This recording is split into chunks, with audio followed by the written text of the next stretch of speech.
Olá pessoal, eu vou dar uma aulinha para vocês aí, tirar algumas dúvidas sobre fluxo de carga linearizado, certo? Eu sou o professor Juan Gabriel, sou engenheiro eletricista e engenheiro de segurança no trabalho. Primeiramente, a gente vai enfatizar o nome desse tipo de fluxo de potência linearizado em CC. Percebam que o nome é em CC, corrente contínua, por isso que eu coloquei aqui, Coloquei aqui uma revisão sobre corrente contínua e corrente alternada. Vocês deram uma lembrada aí, sobre o que seria, Temos a corrente contínua. Corrente contínua seria uma corrente onde ela só tem um sentido, Um sentido na linha de energia. No caso, é bem empregada em eletrônica, muito utilizada em eletrônica, Em alguns equipamentos, elementos que utilizam na energias renováveis, A energia solar, a energia eólica, são todas em corrente contínua, geração. Depois eles passam por uma alteração para a corrente alternada, No caso aqui, a gente tem um fluxo de potência linearizado em corrente contínua. Esse é o nome desse tipo de fluxo, Esse tipo de cálculo. Mas só que a gente vai utilizar análise de fluxo em corrente alternada, Corrente alternada, para quem não lembra, ela é uma senoide, Tem uma senoide, onde a gente vai ter uma corrente que vai e volta. Por isso que a gente chama ela de corrente de mão dupla, Que ela vai e volta na linha de energia, certo? Por que, professor? A pergunta é, por que, Por que a gente utiliza um fluxo de potência linearizada em corrente contínua para analisar um fluxo em corrente alternada, principalmente porque a gente consegue converter, esse tipo de onda, Esse tipo de onda é uma senoide em uma corrente contínua, Em uma corrente contínua, e com isso a gente consegue facilitar, facilitar esses cálculos. No caso, a gente consegue fazer uma aproximação dessa senoide em uma corrente contínua, em uma linha. E com isso, fica muito mais fácil de você resolver cálculos em relação a esse fluxo de potência linearizado, certo? Então é por isso que ele é chamado de fluxo de potência linearizado em CC, porque você vai ter uma corrente alternada sendo analisada, e por isso você vai converter essa corrente alternada analisada em corrente contínua, certo? E com isso você vai ter um cálculo a respeito, um cálculo mais fácil de se resolver. Uma das grandes vantagens desse tipo de cálculo, desse tipo de fluxo de potência linearizado, é que tem um baixo custo computacional. O que significa isso? Significa que a gente vai ter não vai precisar de um computador muito robusto para fazer esse tipo de cálculo, porque são cálculos mais simples. Você não vai precisar de tanta memória, não vai precisar ocupar tanto espaço, para você fazer esses cálculos. Não são cálculos tão complexos depois que são convertidos. Precisão aceitável nas seguintes aplicações. A gente vai ter uma precisão, lógico que não vai ser o valor correto, porque você vai estar utilizando de aproximações, Você vai aproximar, uma senoide de uma linha, Você vai linearizar essa senoide, você vai transformar essa senoide em uma linha. Então, lógico que não vai ser o mesmo valor, mas só que você vai ter valores muito parecidos com valores que você iria encontrar numa senoide. Então, acaba se tornando muito viável essa utilização, porque você acaba tendo menos gastos de tempo com os cálculos. Bem, mas só que são só duas aplicações, que é muito aceitável essa utilização desse tipo de fluxo de potência linearizado, que são a extra alta tensão, e a ultra alta tensão. A extra alta tensão no Brasil é mais encontrada em 600 kV, que seriam 600 mil volts, certo? E ela tem uma faixa, de classificação que gira em torno de 230 kV, né? Para quem não está entendendo ainda, é 230 mil volts. Isso é muita energia, né? E tem uma faixa aí entre 230 e 765 kV, certo? Continuando, a outra aplicação seria a ultra alta tensão. Essa ultra alta tensão seria acima do valor da extra alta tensão, né? Que seria acima de 765 kV, certo? Para quem tem algumas simplificações que a gente utiliza para citar esse tipo de altas tensões, né? Esses tipos de fluxos lineares nesse tipo de linhas, né? Que a gente chama só ela de EAT, né? E UAT, certo? Que são as iniciais do nome delas. Continuando. Fluxo de carga linearizado ou fluxo de carga CC, né? Esse é o outro nome empregado para esse tipo de fluxo. Ele baseia-se no acoplamento entre as variáveis de potência ativa, ou seja, a gente vai utilizar somente a potência ativa do barramento, né? Dos barramentos. E o ângulo de tensão θ. No caso, esse ângulo de tensão, para quem não lembra, é o ângulo de defasagem da tensão dos barramentos. Pode ser do barramento K, M, N barramentos, certo? No caso, ele vai ser o ângulo de defasagem do fasor tensão, né, do barramento, certo? Quanto maior for o nível de tensão do sistema, né, quanto maior, né, for o nível de tensão do sistema, né, menores serão os erros encontrados nos resultados utilizando o método, né, esse método de fluxo de carga linearizado, já que este desconsidera as quedas de tensões, né, certo? Já que você tem uma elevada tensão, você vai ter uma pequena queda de tensão, né? E se você tem pouca queda de tensão, você vai ter pouca perda de energia no transporte, né? Da energia, né? Na transmissão de energia. Então, por isso que ele é um empregado só na extra alta tensão, né? E na ultra alta tensão, que são as tensões muito elevadas, tensões que você não pode desprezar, esse tipo de perda, né? Esse tipo de queda de tensões, certo? Por isso que ele está aqui dizendo que quanto maior o nível de tensão do sistema, menor vai ser o erro calculado. Então, para isso, para o cálculo em si, isso para você seria uma grande vantagem, certo? Outro ponto, não se indica o uso em sistema de distribuição, né? Distribuição seria o sistema da distribuidora de energia, né? Que seriam nas cidades, né? Certo? No caso, você iria ter muitas perdas aqui na distribuição e por isso ele não é empregado, porque as perdas devem ser consideradas o tempo todo. E em sistemas com relação XR muito pequena. O que seria esse X, pessoal? X, para quem não lembra, é a reatância, né? Reatância da linha, né? E o Rzão aqui vai ser a resistência da linha, né? A relação entre os dois, se for muito pequena, a gente não pode empregar esse tipo de fluxo de carga linearizado, certo? Aqui são as hipóteses simplificadoras desse tipo de fluxo linearizado, pessoal. O primeiro ponto, né?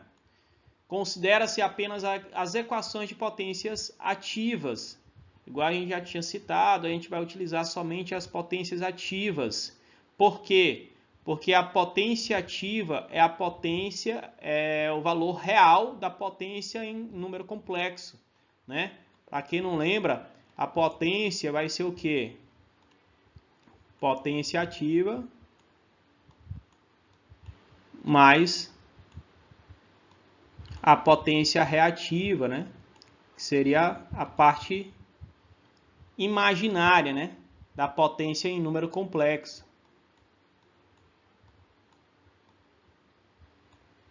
Certo?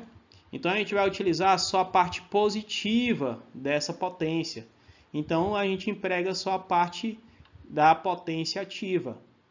Outro ponto, as tensões eficazes, né, nas barras são fixadas em 1 PU. O que isso significa? Significa que as tensões vão ser dadas valores de 1 PU, certo? Para facilitar o cálculo. 3. Lineariza-se a senoide. No caso, a gente vai transformar a senoide em uma linha, né? Vai transformar uma corrente alternada em uma corrente contínua. Não quer dizer que a gente vai pegar a senoide e transformar na corrente contínua. Quer dizer que a gente vai fazer isso só de forma matemática, né? Para facilitar os cálculos e com isso você não ter cálculos tão complexos. Aí, uma vez que o ângulo de tensão é um valor muito pequeno, a gente pode aproximar o seno de θkm sendo aproximadamente o valor do ângulo θkm, que no caso aqui é o ângulo entre os dois barramentos K e o M, certo? Ah, professor, isso daqui não bate. Bate sim. No caso, vão ser valores muito pequenos de θ, né? Valores muito pequenos de θ. Esses valores muito pequenos seriam em base de 0,0001. Podem fazer o seno de 0,00001 e você vai ver que ele é aproximadamente o valor de 0,01, entendeu? No caso, ele não vai ser igual, mas só que o valor, a diferença de valores é tão pequena, tão ínfima, que você acaba por desprezar ele, não tendo impacto no cálculo que você vai ter durante esse tipo de fluxo linearizado, certo? Continuando. O ponto 1, né? As perdas são desprezadas. Você pode perceber que as perdas, né? A condutância série, né? A condutância série, né? A gente acaba por desprezar ela. E a gente acaba desprezando nessa equação. Essa daqui é uma fórmula onde você abrange a potência ativa, que vai ser essa fórmulazinha, né? Ela vai ser a potência ativa injetada no barramento, entre o barramento K e o barramento M, certo? Sobrando aqui somente essa equação, onde a gente vai ter a tensão, as tensões que não são zeradas, e a gente vai ter o quê? A susceptância em série vezes o seno de θkm, né? Essa susceptância vai ser em série em relação ao barramento K e o barramento M, e o ângulo θ vai ser também o ângulo entre os dois barramentos K e M, certo? Aqui temos aqui uma explicaçãozinha, né? Do que seria potência ativa e reativa, para quem não lembra. A gente utiliza um copinho de chopp, né?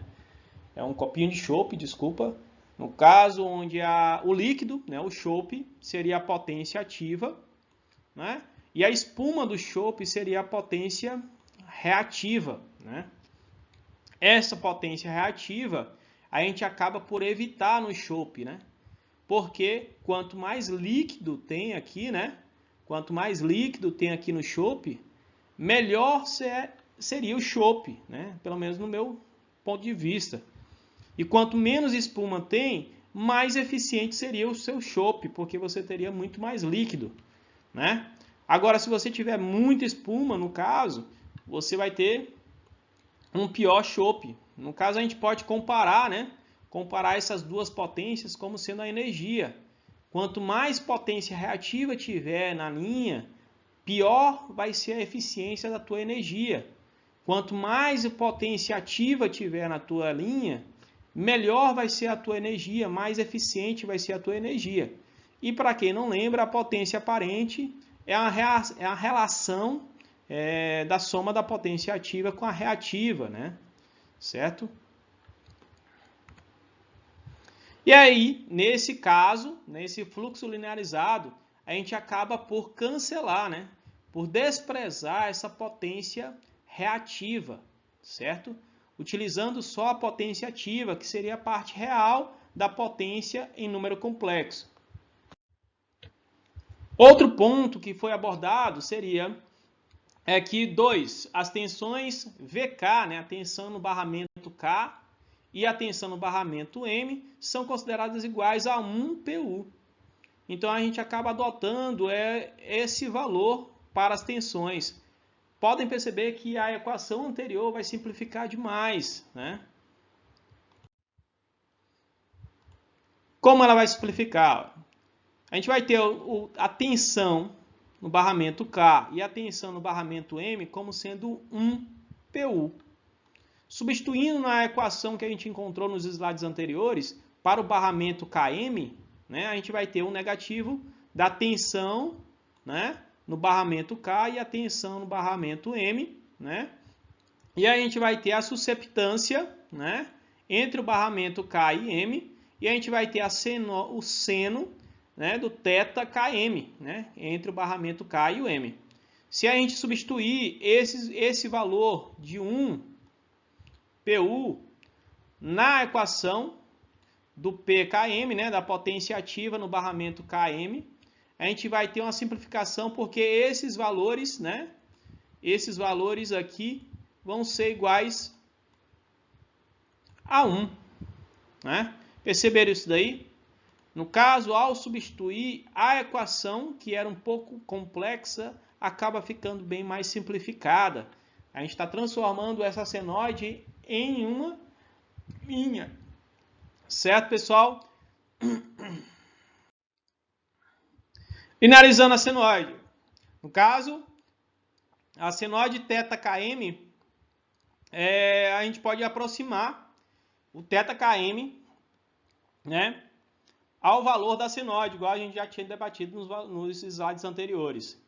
Né? Esse valor de θKM, para valores muito pequenos do ângulo, você vai ter um valor bem aproximado do valor do seno dele, certo?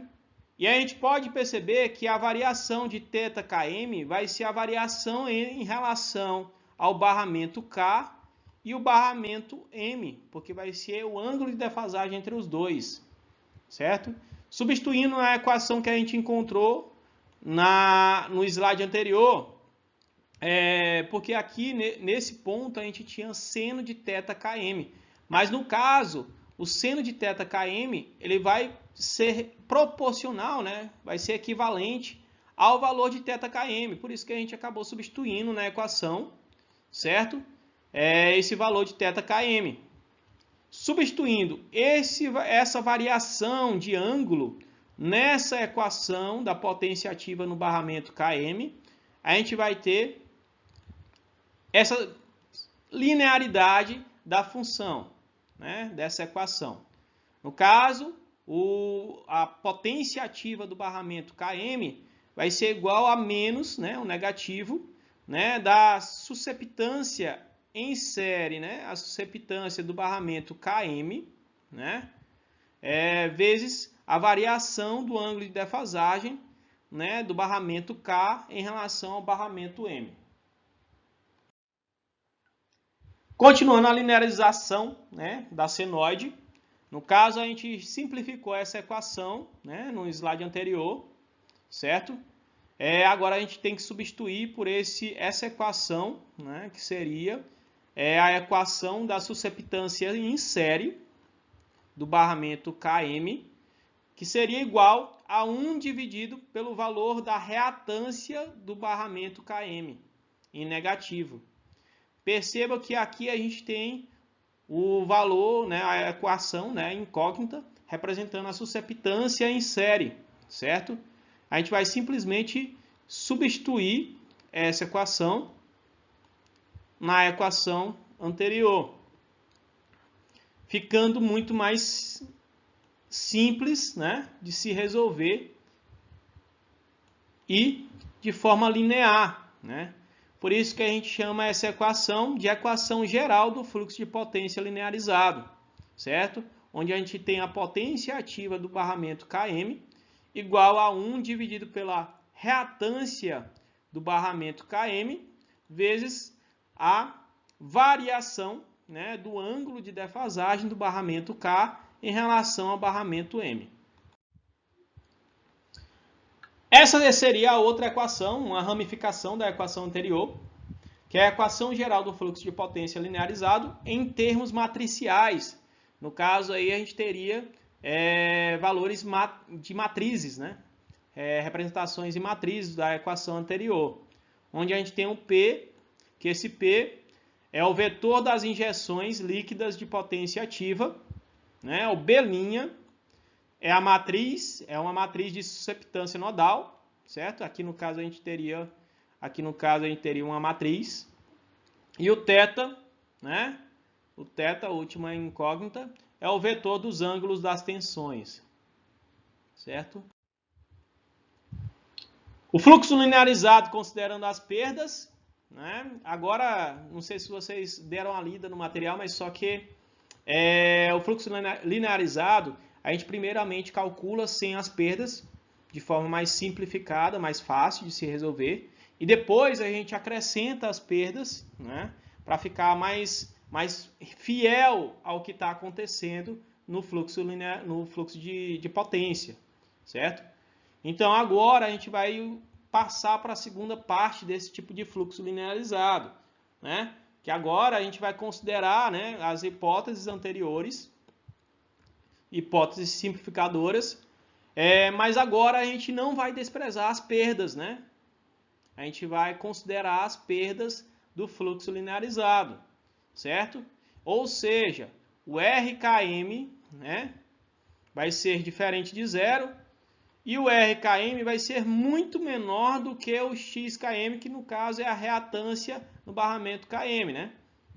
Esse RKM aí, no caso, seria a parte real da impedância entre o barramento K e o M, né?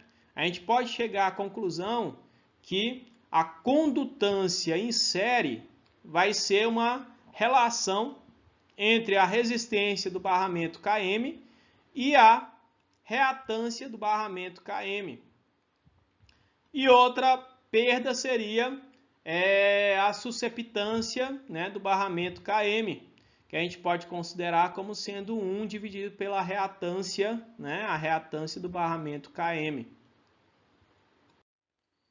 Fluxo linearizado considerando as perdas, pessoal. Continuando aí o slide anterior, a gente pode prestar atenção que a gente vai ter a potência ativa no barramento KM, considerando as perdas que seriam a condutância, né, no barramento KM, né, vezes o θKM, que seria o ângulo de defasagem entre os dois barramentos, né, o barramento K e o barramento M, dividido por 2, né, mais, né, o θKM novamente, dividido pelo XKM, que seria a reatância no barramento KM.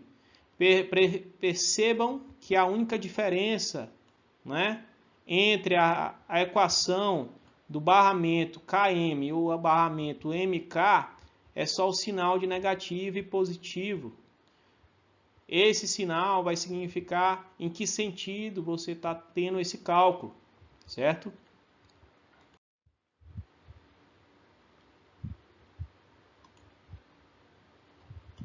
O fluxo linearizado considerando as perdas, né? Desse modo, as perdas no ramo ligando as barras K e M e a potência injetada na barra K são expressas respectivamente como mostram as equações. Né? Prestem atenção aqui que a gente tem a perda Km e a gente está fazendo um somatório, né, dos dois barramentos. Ah, professor, esse somatório vai dar o dobro da potência, né, injetada. Não, pessoal, não vai dar o dobro da potência, porque lembrando do slide anterior, né, uma tem um sinal negativo em relação à outra.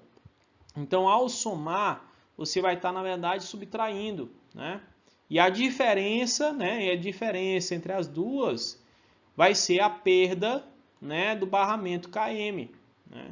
Essa perda a gente ainda pode aproximar para o valor de condutância do barramento KM vezes o ângulo de defasagem entre o barramento KM ao quadrado, né?